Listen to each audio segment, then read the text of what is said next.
अब हम सब मिलकर बहुत ही श्रद्धा के साथ उस देवादिदेव सर्वशक्तिमान पिता परब्रह्म परमेश्वर के उस पवित्र और प्रमुख नाम ओम का तो गहरी और लंबी सांस के साथ पाठ करें। जिस ओम नाम का उच्चारण करते ही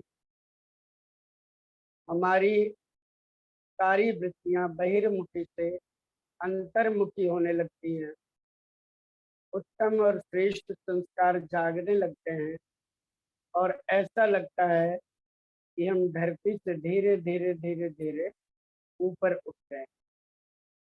आइए उस परम पिता परमेश्वर के प्रमुख नाम का हम गहरी और लंबी सांस के साथ बड़े ही श्रद्धा और सम्मान से पाठ करें। ओ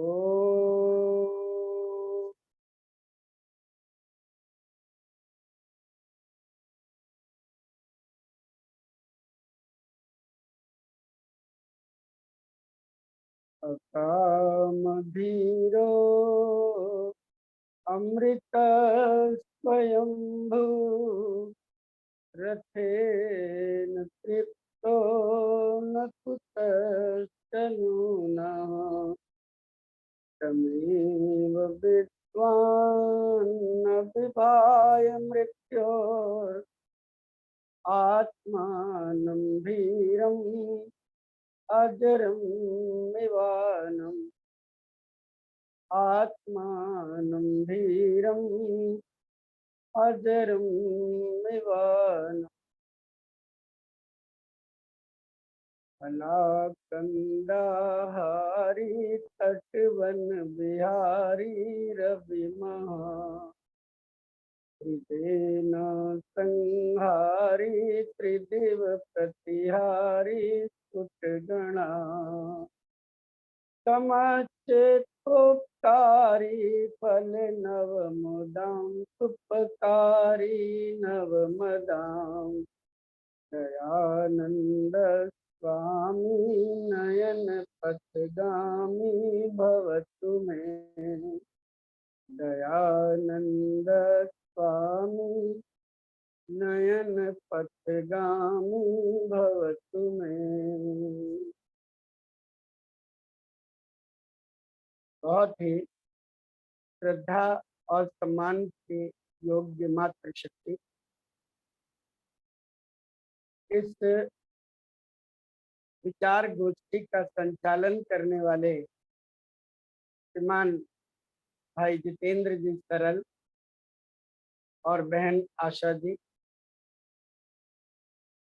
इस संगोष्ठी में जिसको आप सब ने बहुत प्रतिष्ठित और धन्य कर दिया है, उपस्थित समस्त हारे भद्र पुरुषों, प्यारे बच्चों, बहुत ही प्रसन्नता हो रही है आज मुझे आपके समक्ष आपके बीच में आकर। आशा जी ने मुझे कल कहा, आज संयोग की बात थी, मेरे पास समय था, मैंने तुरंत ही ये बात कही। मैंने कहा निश्चित रूप से मैं आपके सभी के दर्शन करके अपने आप को कृतार्थ समझूंगा और परमात्मा की कृपा से आपके समक्ष निश्चित समय पर उपस्थित होने का सौभाग्य हो। इसके लिए ईश्वर का कोटि कोटि धन्यवाद है और आप सभी को दर्शन देने के लिए भी नमन। आज का मेरा विषय है महर्षि दयानंद जी का त्रिकाल सिद्ध मंत्र। प्रायः एक बात हम सब आर्य समाजी नहीं समझ पाते हैं, जिसके कारण हम शून्य रहते हैं। एक मैं छोटी सी घटना के माध्यम से आपके सामने विचार अपने आगे बढ़ाऊंगा, आप मेरी इस बात को ध्यान से सुनिएगा। महात्मा बुद्ध एक बार कपिलवस्तु आए, जहां उनका जन्म हुआ। जब वो कपिलवस्तु आए तो वहां पर अपना कमंडल लेकर के वो उपदेश देते रहे और भिक्षाटन करते रहे। धीरे धीरे ये बात राजा तक भी पहुंच गई कि आपका राजकुमार यहाँ कपिल वस्तु में आया है और भिक्षाटन कर रहा है, बहुत बड़ा महात्मा बन गया है, उसे बुद्धत्व की प्राप्ति हो गई है। तो महाराज शुद्धोधन ने सोचा कि मुझे भी चल करके अपने पुत्र के दर्शन करने चाहिए। और जब वो आए महात्मा बुद्ध के पास, उनकी बात सुनी, बड़े प्रसन्न हुए और बड़े ही प्रेम के साथ वो महात्मा बुद्ध को अपने साथ लेकर के गए। महल में जब पहुंचे, जब दोनों पिता पुत्र आमने सामने बैठे तो महात्मा बुद्ध कहने लगे, राजन, मैं आपको एक रत्न देना चाहता हूं, क्या मैं वो रत्न आपको दे सकता हूं? राजा शुद्धोधन के मन में उत्सुकता जागी कि कौन सा रत्न ऐसा है जो ये मेरा पुत्र मुझे देना चाहता है। उन्होंने हामी भर दी। महात्मा बुद्ध ने जितने भी तपस्या में गुण थे उन सब को राजा के सामने रख दिया और साथ साथ ये रखा कि इस तपस्या के इन गुणों में जो रत्न छिपे हुए हैं वो रत्न आचरण में जब तक आप नहीं लाओगे तब तक प्राप्त नहीं हो, आचरण में लाओ। अब उसका परिणाम ये था कि कुछ दिनों तक कपिल वस्तु में रहते रहते ही उन्हीं के सामने राजमहल बुद्धत्व के रंग में रंग गया। बुद्ध की अधीनता सबने स्वीकार कर ली। सबने जो है, चाहे वो राजकर्मी थे, चाहे वो राज परिवार के सदस्य थे, चाहे वो रानियां थी, राजा थे, यहाँ तक कि उनका पुत्र भी, सिद्धार्थ का पुत्र भी, उसने भी बुद्ध से दीक्षा ले ली और सब बुद्ध के रंग में रंग गए। ये तो बात है पुत्र और पिता की। यही बात ऋषि दयानंद ने हम लोगों को भी दिया था। आज हम आर्य समाज के जितने भी लोग हैं, जितने भी हैं, हम जो गुणों को प्राप्त कर चुके हैं अथवा हमारे पूर्वजों ने जितना प्राप्त किया था, तीसरी पीढ़ी, चौथी पीढ़ी, उससे पांचवी पीढ़ी पहले जिन्होंने कुछ प्राप्त किया था ऋषि दयानंद से और उनके अनुयायियों से, वो धीरे धीरे अपने बच्चों को देना शुरू किया और उनके बच्चों से उनके बच्चों को मिला, उनके बच्चों से उनके बच्चों को मिला, उनके बच्चों से उनके बच्चों को मिला। और उसका परिणाम ये है कि उन्हीं में आप और हम सब रंगे हुए।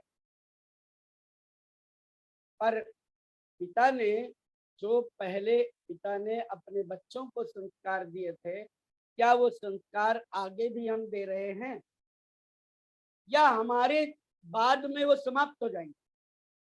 इस बात पर जरूर गौर करना। कहते नहीं है, बड़े गौर से सुन रहा था जमाना, हम ही सो गए दांस्ता कहते। संसार बहुत ध्यान से सुन रहा था। आज जहां देखो, जिस भी रूप में देखो, हर एक रूप में कहीं ना कहीं ऋषि दयानंद की बात निश्चित आती है, निश्चित आती है। लेकिन आगे क्या होगा? क्या वो आगे जन चलेगा या हम ही अपने बच्चों को नहीं दे पा रहे? हम इतने कंगाल हो गए हैं क्या? विचारों से वास्तव में हम कंगाल हो गए।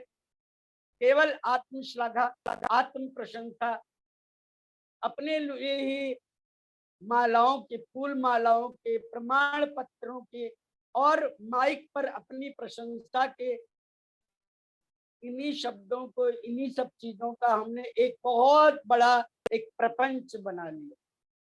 क्या ये चीजें हमारे परिवार नहीं जा सकती?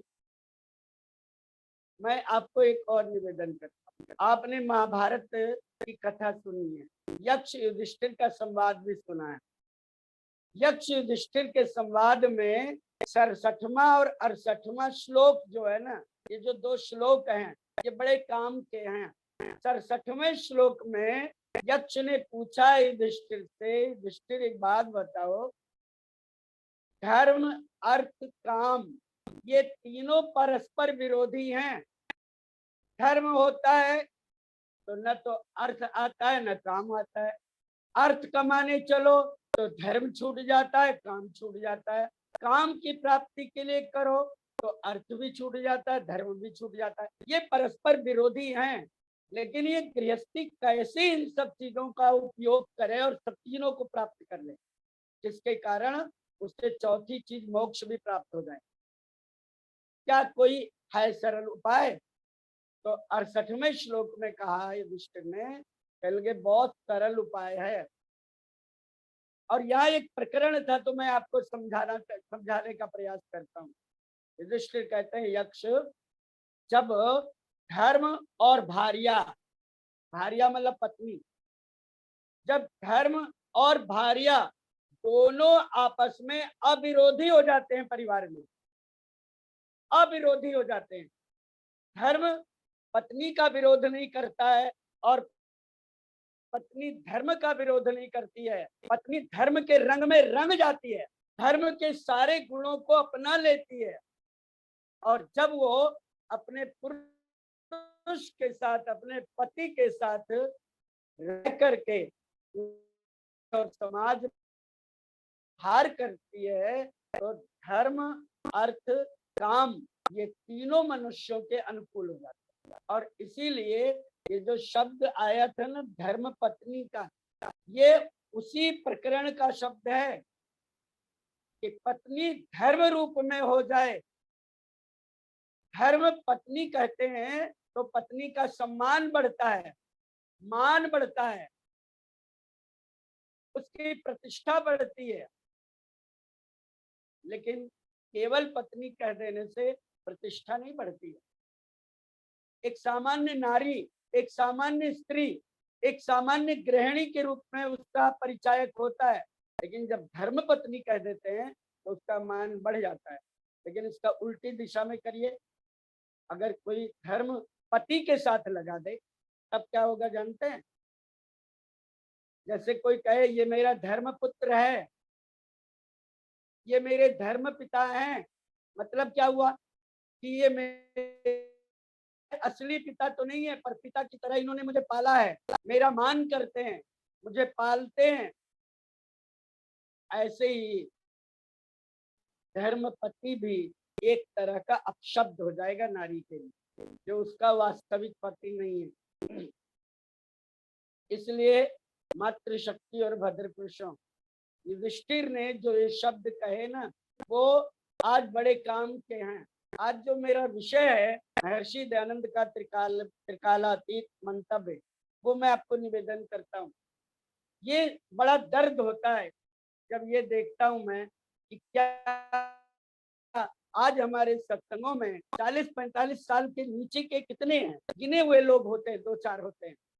हमारे आर्य समाज के सत्संगों में चले जाएं, यज्ञ आदि कार्यों में चले जाएं, विवाह आदि जो कार्य होते हैं वहां चले जाइए, देखिए तो बहुत कम की संख्या में छोटी आयु के लोग होते हैं, अन्यथा सब बड़े बड़े ही होते हैं। अब कई बार तो ये सोचने में आता है कि इस पीढ़ी के बाद क्या होगा।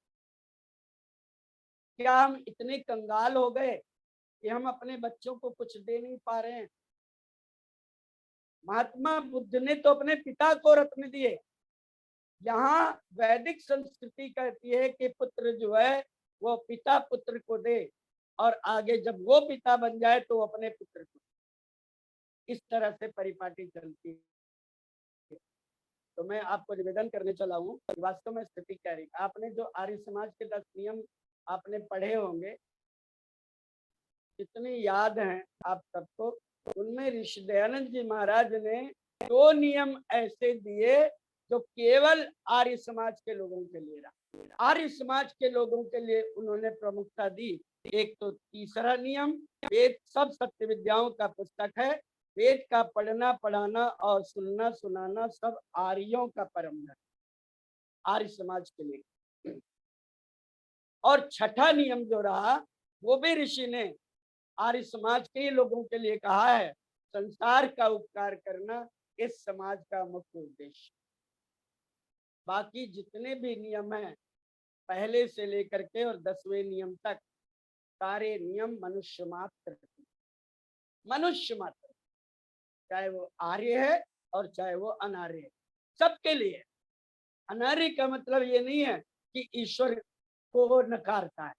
अनार्य का मतलब ये होता है कि वो कई बार सरल अच्छे आचरण करता करता कई बार फिसल जाता है आचरण से और गलत आचरण कर देता है, इसलिए वो अनार्य। लेकिन आर्य समाज के बाकी नियम ऋषिवर ने सबके लिए रखे, पर 2 नियम केवल आर्य समाज। वेद सर्वोच्च है, नमामि ब्रह्म सत्यम वेद स्वरूपम। ये संत तुलसी ने विनय पत्रिका में लिखा है, नमामि ब्रह्म सत्यम वेद स्वरूपम। मैं ब्रह्म को, कैसा ब्रह्म जो सत्य रूप है और कैसा है वेद स्वरूप है, उस ब्रह्म की मैं वंदना करता हूँ, उनको नमस्कार करता हूँ। आज ऋषि दयानंद अगर होते ना तो आप देखते तो कि ऋषि के विचारों का, उनके जीवन का उद्देश्य क्या था। उनके जीवन का उद्देश्य, एकमात्र उद्देश्य था वेद का प्रचार। और वेद का प्रचार क्यों करना चाहते थे ऋषि दयानंद? क्योंकि वो जानते थे कि वेद ही एक ऐसी पुस्तक है, वेद ही ऐसे ग्रंथ हैं जो सृष्टि के आदि में परमात्मा के द्वारा दिए गए। इसलिए दुनिया का कोई सिद्धांत, कोई भी ऐसा सिद्धांत नहीं है जो वेद के विपरीत जाए और सफल हो जाए। वेद के विपरीत जा करके कभी भी कोई भी सिद्धांत सफल नहीं। इसलिए जितने भी वेद के विपरीत सिद्धांत आए उनमें कितनी आए आप देख तो दीजिए। वो कहता नहीं है, कभी लिखता है, यूनान मिस्र रोमा सब मिट गए जहां से, बाकी मगर है अब तक नामो निशान हमारा। ये कभी सोचना चाहिए कि सब तो मिट गए, पता नहीं कितनी संस्कृतियां चली गई। कोई 1500 वर्ष पहले आया, कोई 2000 वर्ष पहले आया, कोई 4000 वर्ष पहले आया, कोई 2500 वर्ष पहले आया, कोई 5000 वर्ष पहले, पता नहीं कितने आए और कितने गए, अभी और पता नहीं कितने आएंगे कितने जाएंगे। भगवान कहते हैं, तस्मात यज्ञात सर्वभूता ऋचा सामानी जज्जिरे छंदात वंशी जज्जिरे तस्मात तस्मात जाता अजाव। मतलब क्या रहा? भगवान कहते हैं कि तस्मात यज्ञात सर्वभूता ऋचा सामानी जज्जिरे, उसी परमपिता परमात्मा से ऋग्वेद, यजुर्वेद, सामवेद और अथर्ववेद उत्पन्न हुए, जिनसे ये ब्रह्मांड उत्पन्न हुए। मैं आपको और सरल भाषा में बताने की चेष्टा करता हूँ। आपने साइंस की पुस्तकें पढ़ी हैं, साइंस की क्लास आपने ली है, साइंस की कक्षा पढ़ी भी होगी और कुछ माताओं बहनों ने, कुछ भाइयों ने पढ़ाए भी होंगे। अगर आप साइंस को पढ़ना चाहते हैं या पढ़ाना चाहते हैं, आप अगर केवल थ्योरी पढ़ाइए, प्रैक्टिकल ना पढ़ाइए, प्रयोगशाला में बच्चों को मत ले जाइए, ना फिजिक्स की, ना केमिस्ट्री की, ना बायो की, किसी भी बच्चे, तो क्या वो बच्चा साइंस सीख सकता है? साइंस के बारे में निष्णात हो सकता है? नहीं हो सकता है ना। अच्छा, आप उल्टा कर दीजिए, अगर आप केवल प्रयोगशाला में ले जाइए, लैब में लेकर के जाइए, बच्चों को उसी में पढ़ाते रहिए, दिखाते रहिए, और साइंस की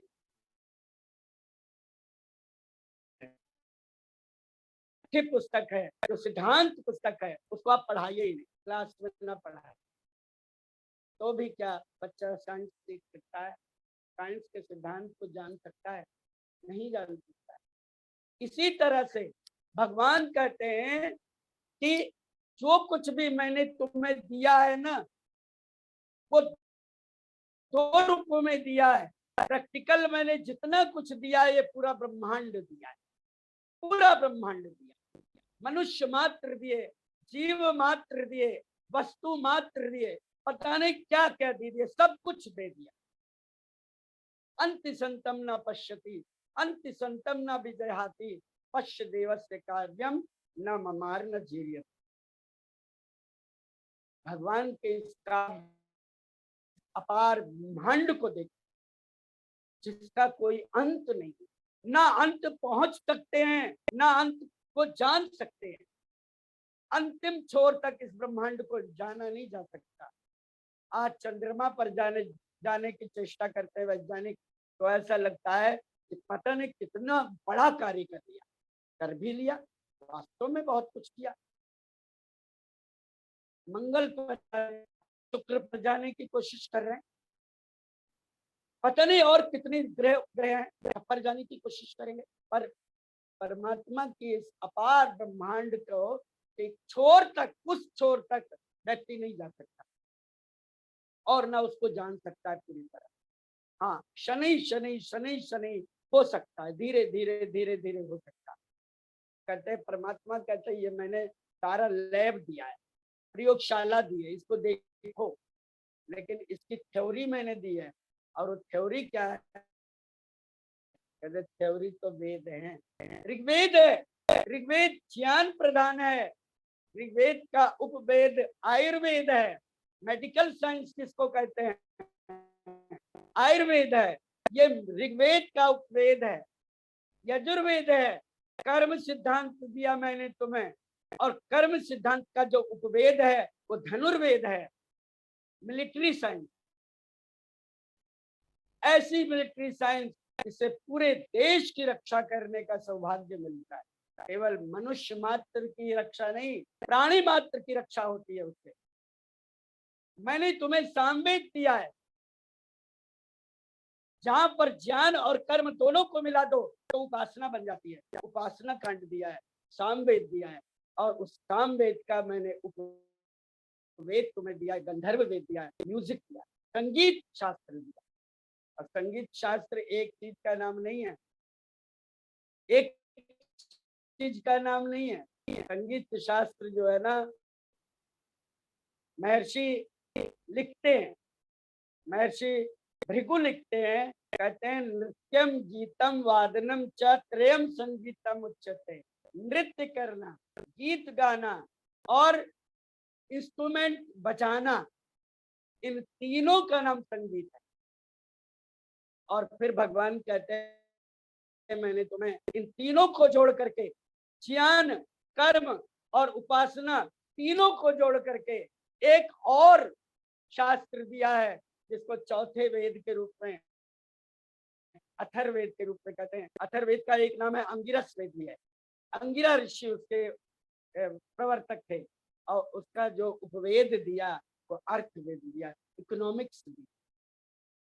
पूरी इकोनॉमिक्स जितना भी है, चाहे वो खेती करना है, चाहे वो व्यापार करना है, चाहे वो पशुपालन करना है, चाहे किसी भी तरह से धन कमाने की का कोई भी माध्यम हो, श्रेष्ठ माध्यम हो, दूसरे को दुख देने वाला ना हो, चोरी चकारी करने वाली ना हो, इस ये सारा जो वर्णन है वो अथर्ववेद का एक जो ब्रांच, जो उसका उपवेद है, जिसको अर्थवेद कहते हैं, उसमें मातृशक्ति और मध्य पुरुषों, ये महर्षि दयानंद का जो त्रिकालातीत सिद्धांत था, मंतव्य था, वही है। ऋषि कहते हैं उस ईश्वर को मानो जो साम्य और अतिशय से रहित, जिसके समान कोई दूसरा नहीं और जिससे बढ़ करके भी कोई दूसरा नहीं, उस ईश्वर को मानो। आज मान लीजिए अगर हम उस ईश्वर को, या मनुष्य मात्र उस ईश्वर को मानता होता या मान ले, तो आप समझते हैं कि जितने भी ये छोटे छोटे भैये जितने भी लोग हैं जो अपने आप को भगवान कहते हैं, अपनी पूजा कराने में ही मोक्ष प्राप्ति मनवाते हैं, अपने आगे पीछे पता नहीं कितने लोगों की फौज लेकर के चलते हैं। और चरित्र देखो, उनमें से तो कई चरित्रहीनता के कारण आज भी जेलों में बंद है, जमानत नहीं हो रही है उनकी। एक जमाना ऐसा था जो भगवान की बराबरी करते थे अपने आप। मातृशक्ति और भद्र पुरुषों, ऋषि कहते हैं कि ऐसे परमात्मा का ध्यान करो, उस परमात्मा का ध्यान करो जिस परमात्मा के बराबर और जिस परमात्मा से आगे कोई नहीं। यस्मिन् ऋचा काम यजुंसी यस्मिन् प्रतिष्ठा रचना भाविवारा यस्मिश्चितम सर्वोत्तम प्रजानाम तन्मे मना को संकल्प मत। हे प्रभु, जिस मेरे मन में ऋग्वेद, यजुर्वेद, सामवेद और अथर्ववेद प्रतिष्ठित हैं, ऐसा मेरा मन सदैव शिव संकल्पों वाला, श्रेष्ठ संकल्पों। यदि वेद के सिद्धांतों को जान लेना तो आपको सच बताऊं, कहीं किसी तरह का कोई विचार भिन्नता हो ही ना, कहीं ना हो। वेद के अर्थों को करते समय ऋषि ने कहा कि सभी वेद का अर्थ नहीं कर सकते। ऋषि से पहले भी बहुतों ने वेद का अर्थ किया, और जानते हैं अर्थ नहीं किया उन्होंने, वेदों का अनर्थ कर दिया। तो कितने विद्वान थे, ग्रिफिथ, कीथ, मैक्समोलर जैसे पाश्चात्य विद्वान, सायण जैसे विद्वान, महीधर जैसे भारतीय विद्वानों ने वेदों के अर्थ का अनर्थ करके रख दिया।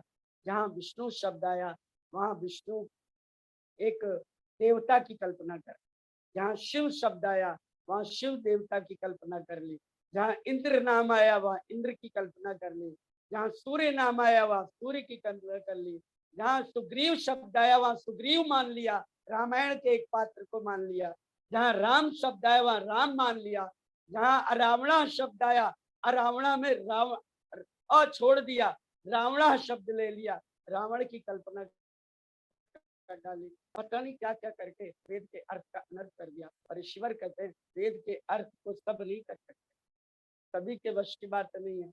पहले तो प्रकांड विद्वान होना चाहिए, फिर प्रखर तपस्वी होना चाहिए, तब वेदों का अर्थ कर सकता है। गुरु विद्यानंद से उन्होंने जो निरुक्त और निघंटु और अष्टाध्यायी और महाभाष्य के रूप में जो वेदों को खोलने की चाबी ली थी ना, उसी चाबी से वेदों के अर्थ किए। ऋषि कहते हैं आज आपको एक निवेदन कर देता हूँ कि प्रत्येक शब्द को आप तीन तरह से वर्णन कर सकते हैं। हिंदी व्याकरण में हम बच्चों को पढ़ाते हैं। एक है रूढ़ सिद्धांत। रूढ़ का मतलब होता है कि जैसे चारपाई शब्द आ गया तो चारपाई आपने खाट मान, बस चारपाई। लेकिन चार पाए तो मेज पर भी होते हैं, मेज के भी चार पाए होते हैं, कुर्सियों में भी कई कुर्सियों के चार पाए होते हैं, तो क्या उनको भी चारपाई कह देते हैं क्या? उनको नहीं कहते हैं। तो एक चारपाई शब्द एक रूढ़ शब्द।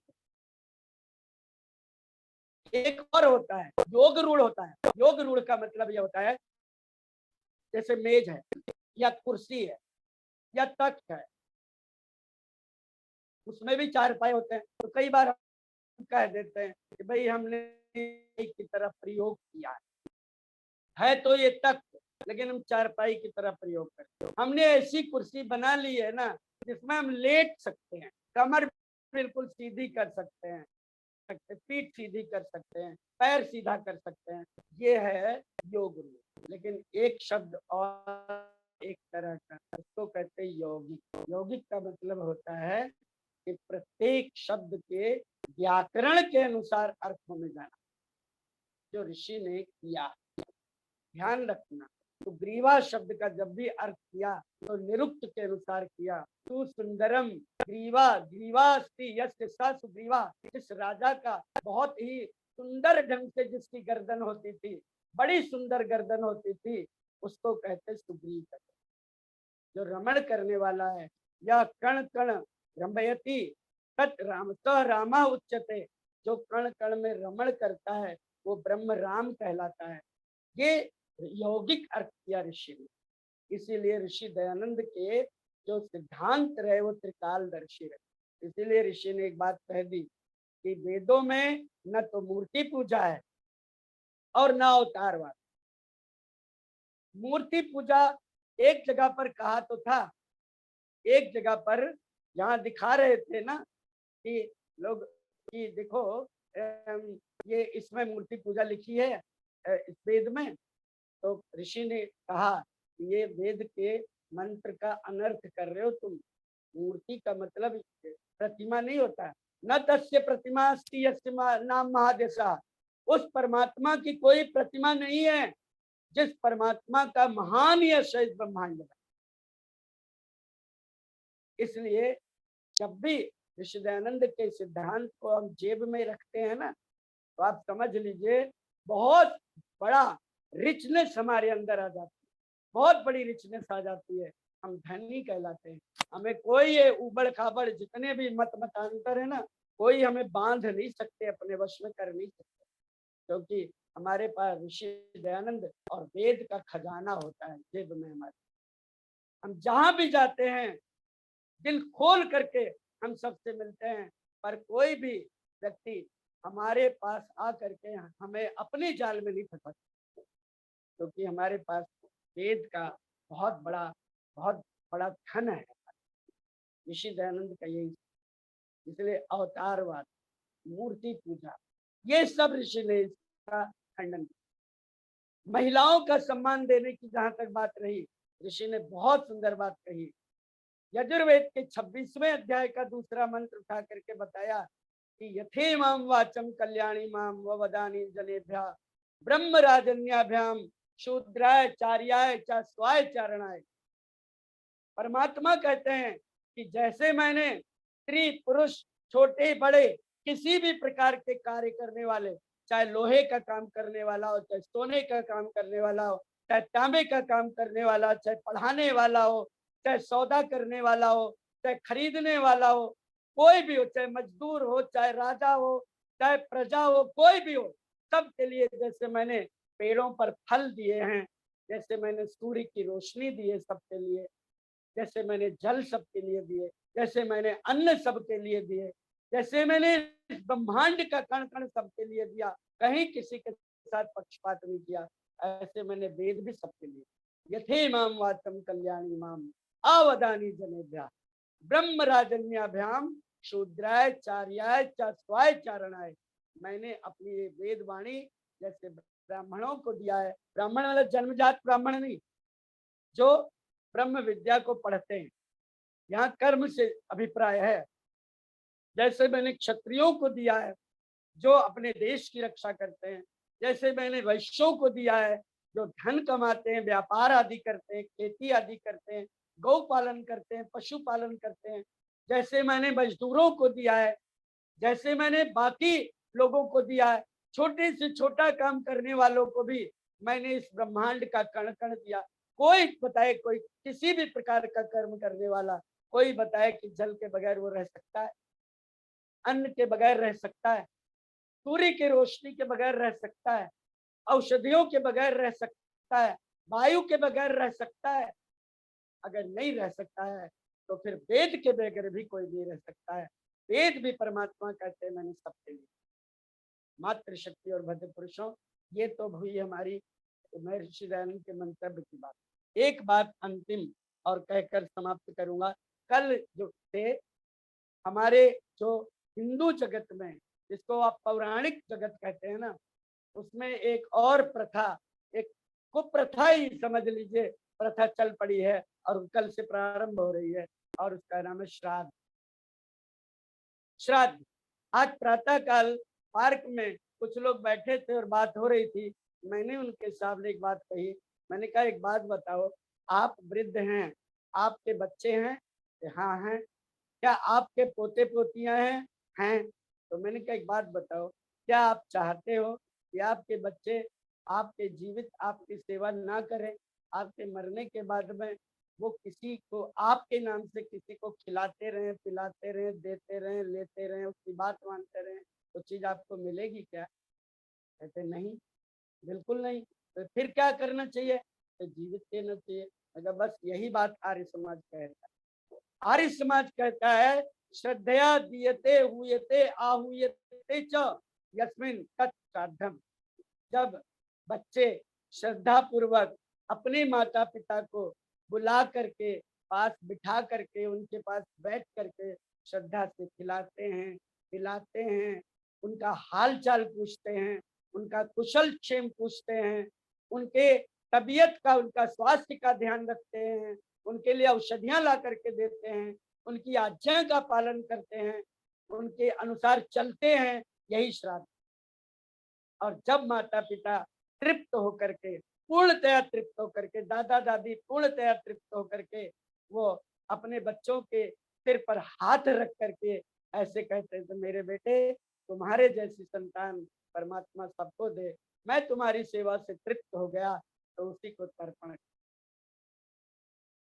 ये श्राद्ध और तर्पण ये मृतक के लिए नहीं था, ये जीवित के लिए था। पर ये इतना रूढ़ हो गया है, रूढ़, वही अभी शब्द बताया था ना, रूढ़, इतना रूढ़ हो गया है कि अब ये मृतक के लिए होने लगा। अगर मैं किसी को कह दूं या आप ही किसी जीवित को कह दो कि आप मेरे घर आइए, आज मैं आपका श्राद्ध करूंगा, तो देखो वो तो दौड़ पड़ेगा मारने के लिए आपको, हमें दौड़ पड़ेगा कि जीवित ही मार रहा है हमें, क्योंकि इतना लोगों के दिमाग में वो बस गए हैं ये शब्द कि ये शब्द तो मृतकों के लिए ही है, जिंदा के लिए नहीं है। पर वास्तव में शास्त्र तो इससे विपरीत बात कहते हैं। शास्त्र कहते हैं श्रद्धा तो किसके ऊपर की जा सकती है? जीवित पर ही की जा सकती है। बड़ों के साथ करिए, बड़ों के साथ करिए, श्रद्धा रखिए, उनका सम्मान करिए, उनको अच्छी तरह खिलाइए पिलाइए, उनसे शिक्षा लीजिए, उनके साथ बैठिए, उनका सत्संग करिए और उनको तृप्त कर दीजिए। और जब वो तृप्त होकर के आपको आशीर्वाद देते हैं तो महर्षि मनु कहते हैं, अभिवादनशीलस्य नित्यम वृद्धोक्ते विना चत्वारि तस्य वर्धन्ते आयुर्विद्या यशो बलम। अर्थात जो बच्चे अपने माता पिता को खूब सेवा करते हैं, दादा दादी की खूब सेवा करते हैं, नाना नानी की खूब सेवा करते हैं, उनको प्रणाम करते हैं प्रातः काल सायंकाल, उनके चरणों में बैठते हैं, उनका हाल चाल पूछते हैं, उनके दुख दर्द को सुनते हैं, समझते हैं, कोशिश करते हैं उनको सुख देने को, तो उसके परिणाम स्वरूप जो वो आशीर्वाद देते हैं माता पिता, उनसे बच्चों की 4 चीजें बढ़ती हैं, आयु, विद्या, यशो, बलम। आयु बढ़ती है, विद्या बढ़ती है, यश बढ़ता है और बल बढ़ता है। महर्षि दयानंद के ये त्रिकालातीत त्रिकालबद्ध मंतव्य हैं, इनको कोई तोड़ नहीं सकता। चाहे ऋषि दयानंद को माने या ना माने कोई, आर्य समाज को माने या ना माने कोई, लेकिन जब महर्षि दयानंद का सिद्धांत हम लोगों में बताते हैं ना और कहते हैं बताओ ये ठीक है कि नहीं ठीक है, तो लोग कहते हैं वास्तव में ठीक, आप बिल्कुल ठीक कहते हैं। मैं कई लोगों से बात करता हूँ, मिलता हूँ जो पौराणिक होते हैं और फिर उनको कहता हूँ कि ये महर्षि दयानंद ने सिद्धांत दिया, आर्य समाज का सिद्धांत है। और ये आर्य समाज का अपना सिद्धांत नहीं है, ये वेदों का सिद्धांत है। वो सिद्धांत है जो सृष्टि के प्रारंभ से चलता आ रहा है और आगे चलता रहे। मातृशक्ति और भद्र पुरुषों, मैं इसीलिए आपको निवेदन करने चला हूँ कि ऋषि कहते हैं कि जो कुछ भी वेदानुकूल है वो सब कुछ सत्य है और जो कुछ वेद के विपरीत है वो सब असत्य है। इसलिए वेदों का पठन पाठन लिंग के आधार पर कहीं वर्जित नहीं है, आयु के आधार पर कहीं वर्जित नहीं है। ये नहीं है कि पुरुष को मिला है महिलाओं के लिए नहीं है, ये नहीं है कि बड़ों को मिला है छोटों के लिए नहीं है, ये समस्त प्राणी मात्र के लिए है, मनुष्य मात्र के लिए है, सबके लिए। अरे हमारे देश की तो वो संस्कृति थी जो मंडन मिश्र आदि के यहाँ जो है ना, तोते भी संस्कृत भाषा में बात करते थे और वो भी जब अभिवादन करते थे अतिथियों का तो कहते थे स्वागतम ते नमस्ते, आइए आपका स्वागत है। हम तो ऐसी परंपरा के हैं, परंतु वही बात कह दी जो मैंने पहले कही थी कि बड़े गौर से सुन रहा था जमाना, हम ही सो गए दास्ता कहते कहते। संसार तो बड़े गौर से सुन रहा था, लेकिन हम जब तक सुना पाए सुनाते रहे, अब हम ही सुना नहीं पा रहे हैं, हम कंगाल हो गए। हम केवल सत्संग में आकर के सुनते हैं और उसके बाद प्रसाद खाते हैं, अंदर डालते हैं और जो कुछ भी पंडित जी या शास्त्री जी या आचार्य जी आकर के कह जाते हैं वो उन्हीं को वापस दे जाते हैं। भैया तेरा तुझको सौंपते क्या लगता है मोर, मैं तो कुछ लेकर नहीं आया और ना कुछ लेकर जा रहा हूँ। जो लेकर आया था वही लेकर जा रहा हूँ, बाकी जो तुमने दिया तुम्हें ही समर्पित है। इस तरह करते करते वास्तव में हम कंगाल हो गए।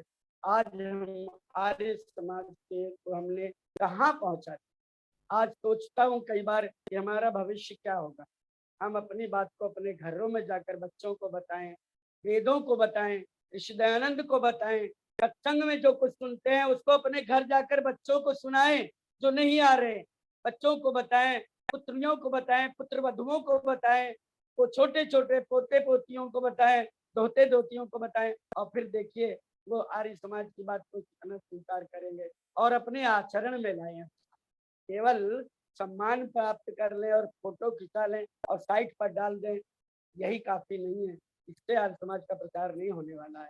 इससे हो सकता है आपके लिए लोग तालियां तो पीट दें, लेकिन बाकी कुछ नहीं होगा। आर्य समाज का वास्तविक प्रचार तो आचरण से होगा। परम पिता परमेश्वर हमको शक्ति दे, भक्ति दे, सामर्थ्य दे। आज मैंने थोड़ा सा आपके समक्ष ऋषि दयानंद जी महाराज का त्रिकाल सिद्ध मंतव्य निवेदन करने का प्रयास किया। ये तीनों कालों में कभी भी घटाया बढ़ाया नहीं जा सकता। ये नहीं है कि ऋषि का सिद्धांत आज ठीक है कल के लिए गलत हो जाएगा, नहीं, हर काल के लिए सही है। आप इसको मानिए, इसको बनाइए, इसको अपने बच्चों तक दीजिए, फैलाइए। आपका हृदय से धन्यवाद है। मैं सभी के लिए ईश्वर से प्रार्थना करूंगा, परम देव प्रभु हम सबको इतनी शक्ति दे, भक्ति दे, सामर्थ्य दे कि हम सब मिलकर उस परमात्मा के बताए हुए वचन का पालन करें, कि वेद के अनुकूल चलें, वेद का पठन पाठन करें, परमात्मा की अमृत वाणी को सुने और सुनाएं और अपने जीवन को सौभाग्यशाली बनाएं। आपका बहुत बहुत धन्यवाद मातृशक्ति और भद्र पुरुषों का। आशा जी, जितेंद्र जी, आप सबका हृदय से धन्यवाद। आपने जो मुझे आदेश दिया उसके लिए मैं आपका